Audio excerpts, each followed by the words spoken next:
Today, I set out to show you a whole other world just beyond Anchorage, Alaska. All right, we're doing something a little different today. A town so remote and yet so deceptively close. But as often happens in aviation, the weather rewrote my entire plan. No, that camera's looking real crappy. In fact, to the point that I'm not even going to do this. Instead, it carried me somewhere completely unexpected to one of the most beautiful places that I've ever landed. We're going to set up a nice long final here. Not long ago, I shared a film about Alaska's role in the Cold War. And so this was actually one of our defenses during the Cold War. This down here, I believe, is the launch facility itself. We have multiple launch facilities.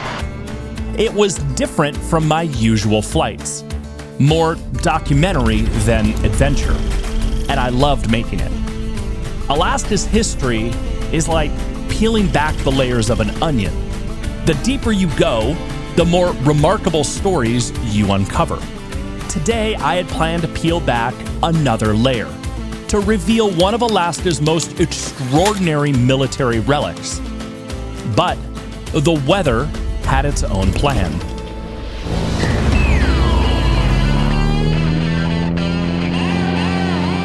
Hey, I'm Brett.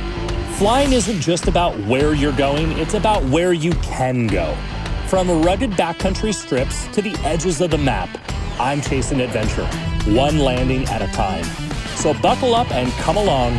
We are cleared to adventure. Cessna 904 Alpha, radar services are terminated. You are cleared to adventure. All right, we are cleared out of the Lake Hood class at Delta to the east. We'll maintain special VFR conditions at a below 1,000, and we'll let you know when we're ready to go. 13 Charlie. 13 Charlie, thanks. I don't mind if you don't mind, running like a rolling stone. All right, we're doing something a little different today. Today we are doing a special VFR departure because the ceiling is limited at 900 feet. Now, it's 900 broken, and I know it's good to the east, so I'm not super concerned about this. All good in the hood. Get it? Because we're at Lake Hood. I'll be here all week. Remember to tip you later.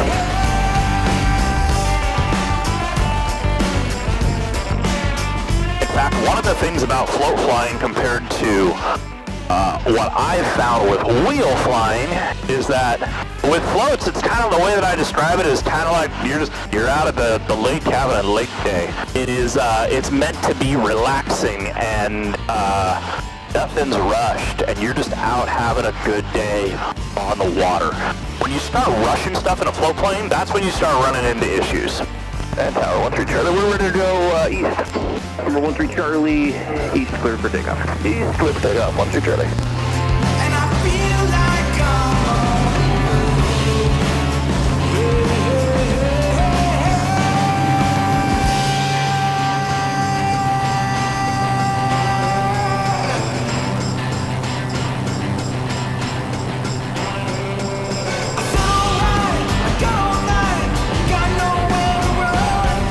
Tower for 13 Charlie. Any chance we can get an early turn southbound? For 13 Charlie, as soon as you hit the Tudor overpass, you can turn southbound through the sewer segment. All right, as soon as we're at the Tudor overpass, we'll make that turn. Thanks, 13 Charlie.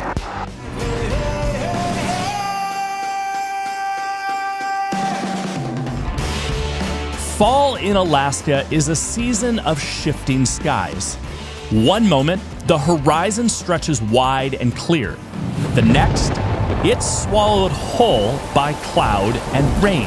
The National Weather Service is sounding the alarm tonight about a monster storm roaring across Alaska. They are describing it as epic. A meteorological bomb. Polar vortex. It's headed our way and we are in the bullseye. Forecasts lose their certainty this time of year. The cold air spills down from the Arctic, colliding with the last breath of Pacific warmth. The mountains, of course, shred all of that into chaos. Storms roll off the Bering Sea with little warning. Daylight slips away faster every day. And out here, the weather keeps its own time, and clear skies can vanish in minutes. That unpredictability is what makes fall flying in Alaska both humbling and unforgettable. We're going to be fighting this wind all the way down, it looks like. Also, not really forecast, by the way. As a pilot here, weather isn't just a forecast. It's a puzzle. And the longer you fly here, the more puzzle pieces you have to work with. It looks like those clouds are sitting right on the top, which isn't, it's kind of expected. What I'm actually more concerned right now is if I'm going to be able to get through Whittier. That's the part that is making me a little bit more concerned. We'll play it by ear. It looks like I've got lower stuff ahead, so let's just kind of go feel it out. And if we can't get into where we need to go, we have other ways we can go to do other things.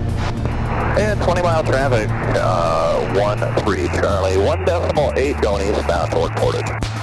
In the lower 48, you can build a flight plan with confidence. Up here, there aren't enough stations to rely on just the numbers. What we depend on are two things: the FAA's weather cameras and our own two eyes. Now, most of my friends in the lower 48 have no idea what the weather cameras are all about, so I'll give you a little bit of a history on it. The weather camera program began in the late 1990s, after too many accidents reminded everyone how unforgiving the Alaska skies can be. The FAA put up a handful of cameras in 1999 as an experiment. They worked. What began as a few sites grew into a web that now stretches across the state. More than 200 locations feed back real-time images of mountain passes and remote routes. Pictures that often mean the difference between pressing on and turning back. And now, thanks to ForeFlight, those cameras are never more than a tap away on my iPad. Let's see what the weather cam shows down here. 120 at 6. Visibility 10, view at 43, broken at 49. That was 53 minutes ago. That's right at Portage. Before leaving Lake Hood, I checked both the forecast and the cameras for my destination. Everything looked great. But flying down the Turnagain Arm, I started to see the signs that the skies were shifting. Those puzzle pieces started getting put together. And so I checked again before committing to Portage Pass. The METAR still promised good weather, but the cameras told the truth. All right, this is where it turns into a bit of a mixing bowl, and this is where we pay attention. Now, ForeFlight has done something really cool, which I don't know if I'm going to have the service for to do. But I might be able to turn on cameras and see what the camera is doing. Alright, the camera doesn't look bad there. Let's look at the Whittier camera. Okay, well, the Whittier camera looks exponentially worse. Because I need a lot back in Whittier to be able to do what I'm trying to do. The camera's looking pretty crappy. No, that camera's looking real crappy. In fact, to the point that I'm not even going to do this.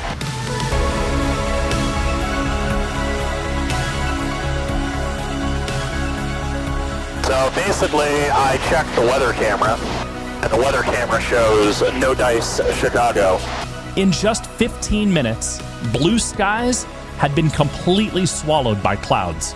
The weather had changed so fast that the weather reporting stations hadn't even caught up. So I did what any pilot should do. I turned another direction, and I went exploring. So we're gonna go get more creative elsewhere. What is this gonna lead me into? Who's to say?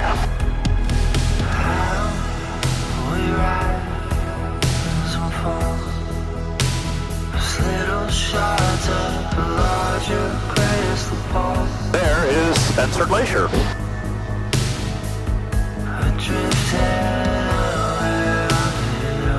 So down below us, we've actually got railroad tracks down below us. The Alaska Railway goes down here,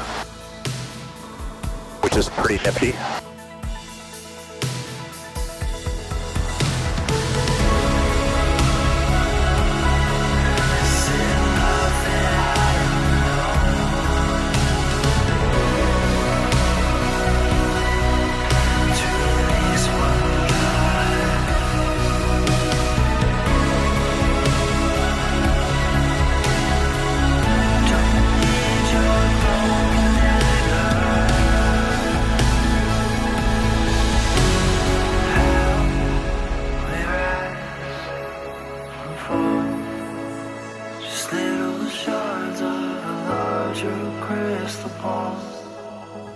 South of the Turnagain Arm lies the Kenai Peninsula, a place we've flown together before. But today I wanted something new. If I couldn't bring you the military relics that I had planned, I was determined to find something else worth the flight. And Lonnie traffic 13 Charlie. We're coming up over the airstrip now. We got the other float plane inside. We're headed towards Seward. My plan was to keep pushing south towards Seward to show you Bear Glacier. But then something caught my eye. I just saw something.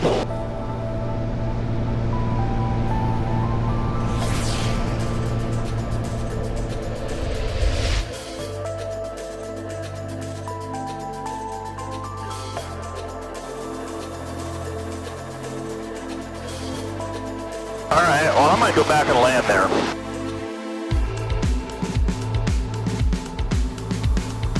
I want to see where this spits me out, because I might go back and land there. Although I do kind of want to go see what's over this ridge, because I know there's another cabin up here. Tucked behind Ptarmigan Lake is the Snow River Valley. And just beyond it, resting on the shoreline of Upper Paradise Lake, is one of the most remote public use cabins in this part of Alaska.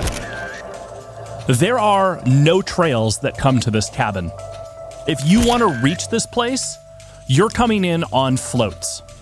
My buddy Josh and I have talked about coming out here and skiing this winter, putting either the 170 or the 180 on skis, and then coming out and getting some turns in these hills.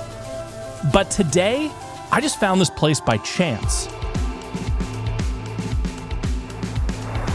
All right, I'm gonna try this one. I don't know if I should do this, but I'm gonna do it. That's how every good story begins, right? I circled overhead to check to see if anyone was at the cabin. And while there were no planes there and no signs of life, I wanted to respect whoever might be there. So I stayed well clear while I set up to land. We're gonna set up a nice long final here. The wind was pouring off the Wolverine Glacier, pushing me into landing into rising terrain with a little room for a go-around.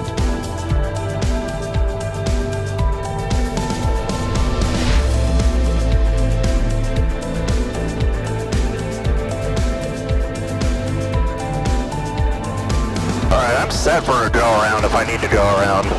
I set up a long final, hugged the upwind side of a ridge, and eased the 180 into the lake.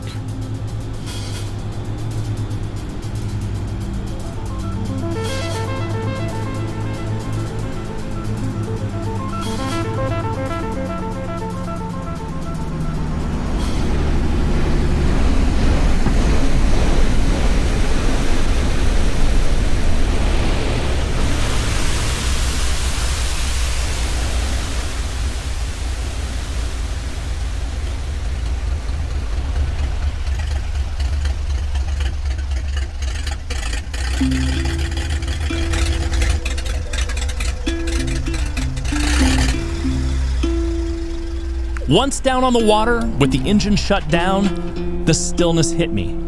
The kind of silence you only find this deep in the backcountry.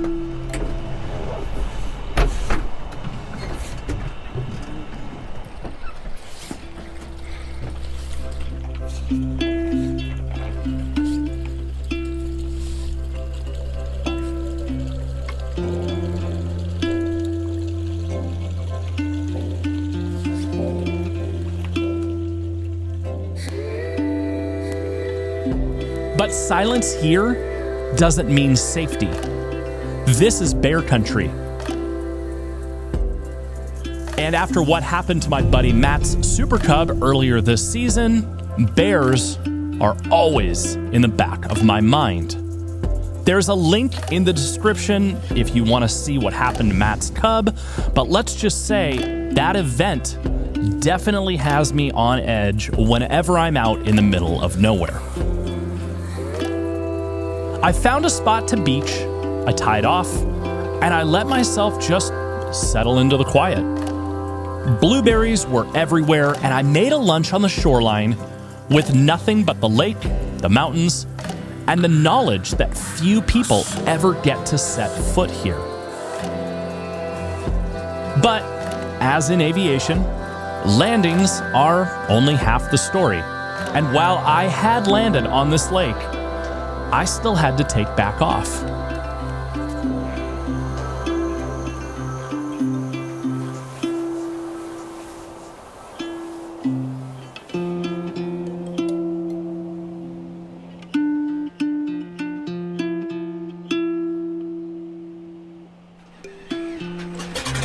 If you remember my approach into this lake, I was landing toward rising terrain.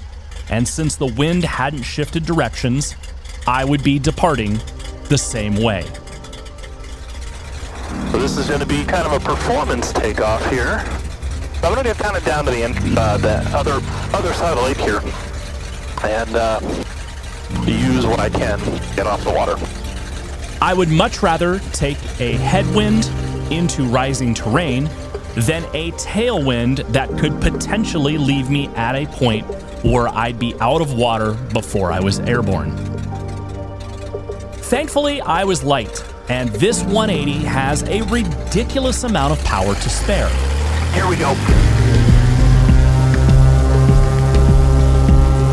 But departures like this still demand precision.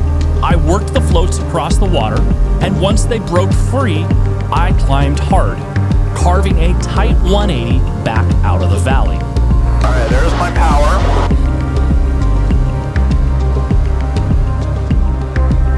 Here comes my climb.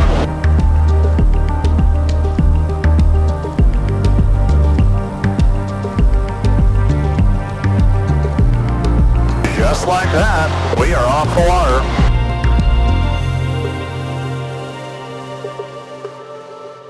I set out today chasing history, but the weather pushed me in another direction. And that's the thing about Alaska. It doesn't always give you what you're looking for. Sometimes it gives you something better.